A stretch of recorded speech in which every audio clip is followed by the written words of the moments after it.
Shout out to DJ Nizzy Nate for always flying us high each and every fly day. We have a legendary special guest in the building. We do. It is my honor and pleasure to be here.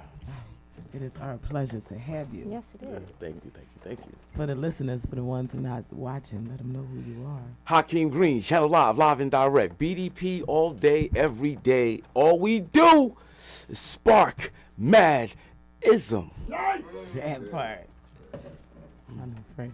Yeah.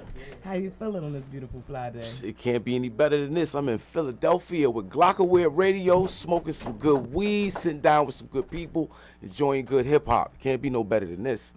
Next time you land, don't catch the bus. Oh, no, I took the Scepter. That's never ever Scepter. Ever. Call him. I took Scepter to get here too. He Yeah, you know, I ran around New York City, so I'm subway, you know, regulated. I'm good with subways. You know how to get in there with the subway. I gotta get there. No doubt, no doubt. Oh my goodness, I don't even know where to start when it comes to you. You've done so much. Yeah, you know, just, you know. You start in Jersey. Jersey, yeah. East Orange, New Jersey. Kevin Sutton, I think, is in the building. Yo, Kev, we on the interview right now, brother. Oh, okay. Hold tight. All right. Okay. Big shout out to Kev. Yeah, East Orange, New Jersey. You know, I was born in '69. So I saw hip hop before hip hop was hip hop. Before we called it hip hop, it's just what we was doing, the culture we was involved in. I'm from East Orange, New Jersey. Grew up in a park called Raleigh Park, also known as Bush City, because it was like the weed spot. And this is the '70s. You know, I'm running around playing football, baseball, basketball. I ain't thinking about none of that, but you can always smell it in the air. So it's just the irony that, you know, my hit record is Madism, all about that weed culture, no doubt, you know. That's what keeps us looking young. That's what they don't understand. Yeah. That's our medicine that keeps us bright. Oh, for sure. Good weed, water, you know, stay fit. Eat fruits and vegetables. But smoke that weed. Smoke that weed. Smoke that weed. Yes, I love it. Come on, you guys. I don't know. There we go. The God. Shout out. Salute. Shout out Since to my we cat got in the Legend building. here, he told us to be professional, so I did all my research. Definitely. A bunch of questions. Come on, Kane. Bring them on. All right. The first thing I want to ask you is, I was going to go right to KRS-One, but I want to know, like, what started your journey into hip-hop? Like I said, it's like just coming up in the culture, right? Hip-hop is not what we do, it's how we do it. And we as black people just do things a little certain way. It's a little thing that we take nothing, or we take older things and we flip it and bounce it and make it happen. From fashion, that's how all the fashion shit was just us taking what was already there, but wearing our way. So shark skins, you know, the fucking BVDs over top of the fucking t-shirt, that was the style, belt buckles, and it's like, you know, just as young people coming up, teenagers, this is what we doing. This is the music we listening to. Now the rap shit popped off. The first time I heard rap was a brother by the name of Mike C in Raleigh Park, 1979. I was 10. I'm in the park on some little kid shit, and I hear a voice, Mike C rapping. I'm like, oh shit, what's that? Huh? And then I hear him, and then Sugar Hill Gang Rappers Delight comes out. You know, high power rap by the Crash Crew. All that was buzzing. But it was the music, it was the culture, it was what we was doing. We was breakdancing, that's what we was doing. We was the fashion, that's what we was doing. The graffiti art, that's what we was doing. So that was the shit, just coming up in that culture. That is the culture, that and peace, love, unity, safely having fun. That's what hip hop is about. It's about us coming together as black people, doing things the way we do it. We put our shit on it, we flip it and bounce it, and make it work for us. That's hip hop. Ism, the madism. When you got discovered, did you already have your partner? How did that come about? Oh, wow, that's a good question. So I went to Wagner College in Staten Island, and then I transferred to Montclair State, New Jersey. So I'm at a party at Montclair State, And these two cats they was in the cypher doing their thing. You know, I was a dancer back in the day, do my school and scrap. You know what I'm saying? Get it in, all that was my shit. I used to dance for Naughty by Nature before they was Naughty by Nature. It was called the New Style. I went to high school with them. That's a whole nother story. But missed that part of my research. Yeah. So I was in a cipher at Montclair State, and these two cats was trying to do their boogie, whatever. I get up in there, start cutting these niggas out, serving these niggas. And then there was the other light-skinned nigga with green eyes right there. I was like, yo, let's get these niggas. And we get in, we start doing all that, we just destroyed these niggas. Right. Wyclef and Proswell, Fugees. Destroyed them niggas. Nah, salute. That's my family right there. Jersey all day, no doubt. One of the greatest groups, along with Lauryn Hill, of all time. Yes, each individually, absolutely. super talented. But that just gives you a concept of, when we say the culture, like we was in the cypher, dancing, the cypher, MCing, we was living the culture, and yeah. So that's how I met Tuffy. Yeah. Let's go right to KRS-One then. Okay. That's the real question I want to ask. Oh. Again, all about the culture, right? So in the culture, you played Public Enemy a little earlier. Had Boogie Down Productions, KRS-One. You had X-Clan. You had Rakim. You had Kane. You had Queen Latifah, the Jungle Brothers, Tribe Called Quest. That was my shit right there, right? But at the same time, we was in them books, right? So we was back to Africa with it. Kente cloth, high top phase with the parts in it, red, black, and green medallions. The culture, right? We was on some knowledge shit. So I was a school teacher from 1990 to 94, and I started an after-school program called African Children of Tomorrow Now, right? What was missing in my education was knowledge of self. You know what I'm saying? So having gotten knowledge of self, thanks to hip-hop culture, we were able to put together this program called Act Now, where we would take young folks, high schoolers, junior high schoolers, to go see Dr. Ben, Dr. Ivan Van Sertima, John Henry Clark. Like, these is Afrocentric professors that been at like Cornell, Rutgers, Harvard, taught for decades. Dr. John Henry Clark was very good friends with Malcolm X. These dudes are like, what's the black store down here? Hakim. Black no. Man, you just go in there and you'll see Dr. Ben, you'll see Ivan Van Sertima, you'll see all your favorite, like the people I'm talking about.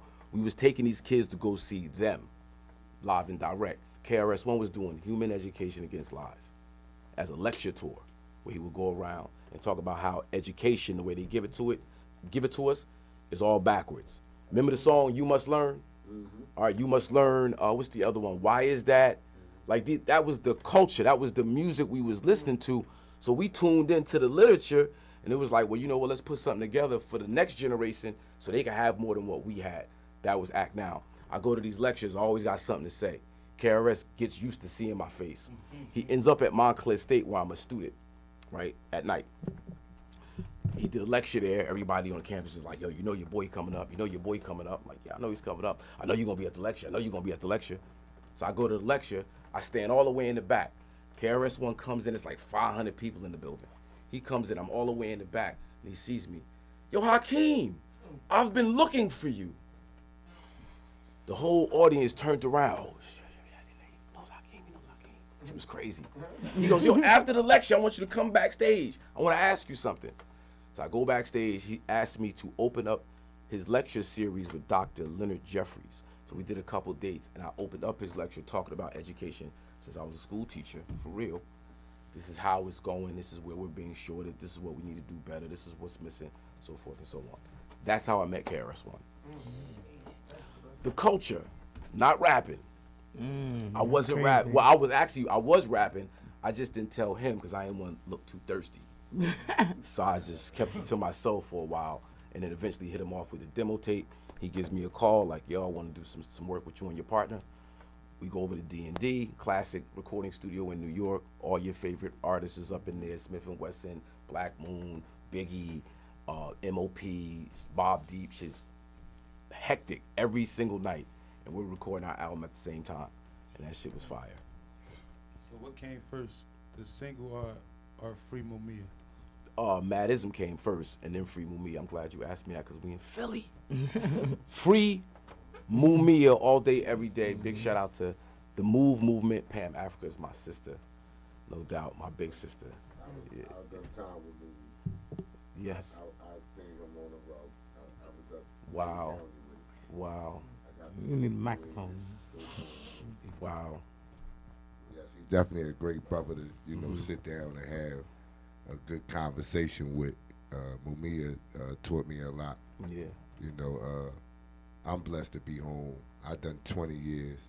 November 5th, I'll be home doing off for 20 years. Nice.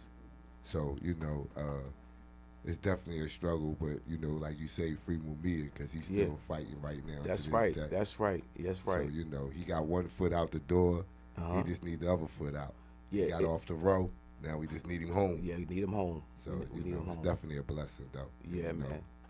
So that's like, again, the culture. How I got put on to Mumia is I was involved in an organization called Campaign to Free Black Political Prisoners and Prisoners of War, founded by Tanakil Jones and Daruba Ben Wahad, who got locked up for 19 years for, I don't know if you know his story, framed for the attempted murder of a police officer, did 19 years, ended up beating his case and sued New York and won. Is he alive? Yeah, he's still alive. If you listening, we want to hear your story too. Oh yeah, I'll hook you up, no doubt. Daruba's the big bro. Like, Took set it up. Yeah, like I got him, I got put onto him. He was still locked up, and I got to see him go through his trial and get free, and was there the day he was freed, and then participating in this organization, Campaign to Free Black Political Prisoners and Prisoners of War.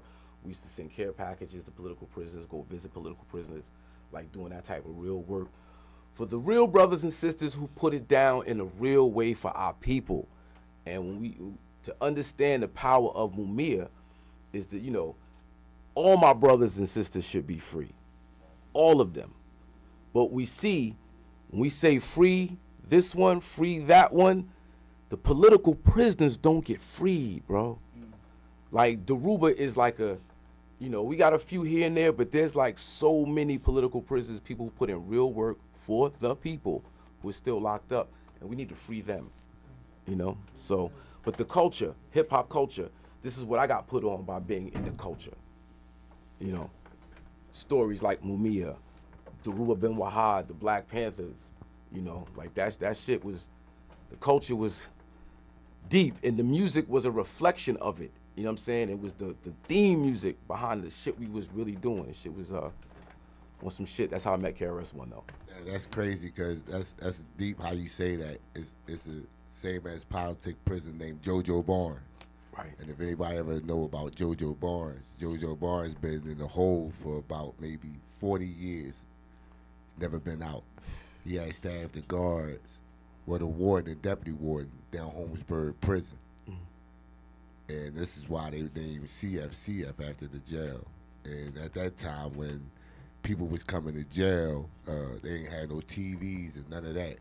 So at that time, he was on the stances that, we need something in here to keep us occupied.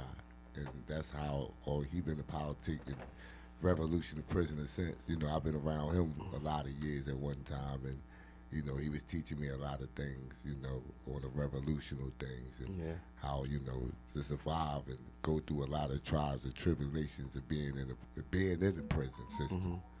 So, it was, as a lot of people don't understand, that's a deep situation in hand when, when you're a politic prisoner, and they really still keep the boot on you, and you know what I'm saying, and depress you even more when you're sitting in a jail cell. Because they don't want that mindset to permeate throughout the, you know what I'm saying? And people start to get political awareness and consciousness, start organizing. Politics is all about local. Like we're talking, we look at the presidency, we look at all this shit happening big up here, and it's really about this right here. Like what we doing right now is politicking, right? People coming together, communicating, talking. We set a list of goals and we achieve them. Politics, you know what I'm saying? But anyway, that's a whole nother conversation. I know we don't want to get away from the actual interview. This is the interview. Yeah. Interview.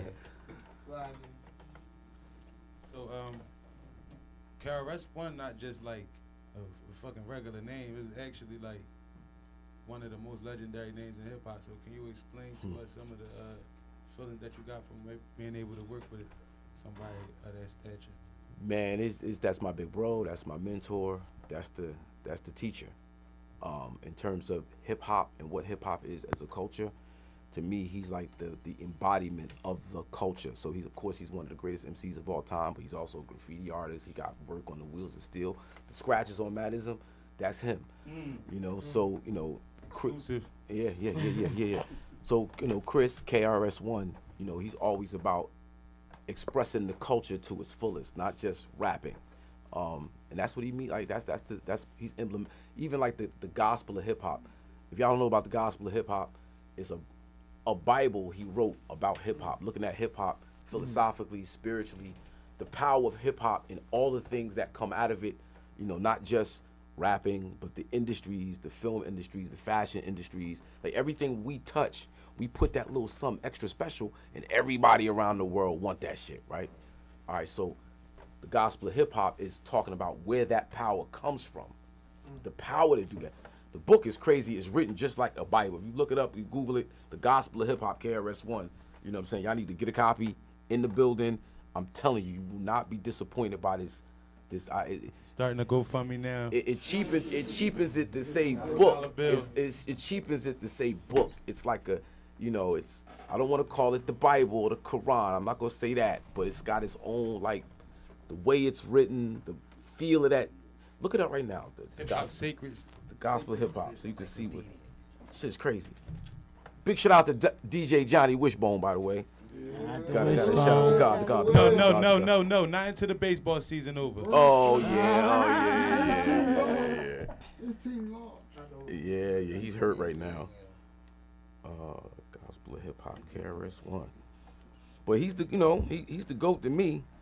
Why were you looking for that? Ain't nobody got to work for KRS-One. What do you do? It only costs $22. Or are you doing? Or how are you involved with cannabis? $15. So the brand is Madism. Everybody know the song All We Do Is Spark Madism with KRS-One. In 2015, I celebrated the 20th anniversary. Started building the brand. I created the logo. You know what I'm saying? Start putting out music. I did this song called Madism 2015. Also Smoke Madism with Tretch, Do It All, Keith Murray, produced by Domingo. And then in 2017, I did What Is Madism featuring KRS-One, General Steele from Smith & Wesson, produced by Breakbeat Lou. And then on the 25th anniversary in 2020, I did Madism, Who Want This Smoke, a whole album with those songs I just mentioned. Carl Thomas, Thurston Howell III, Dress from Black Sheep, Sadat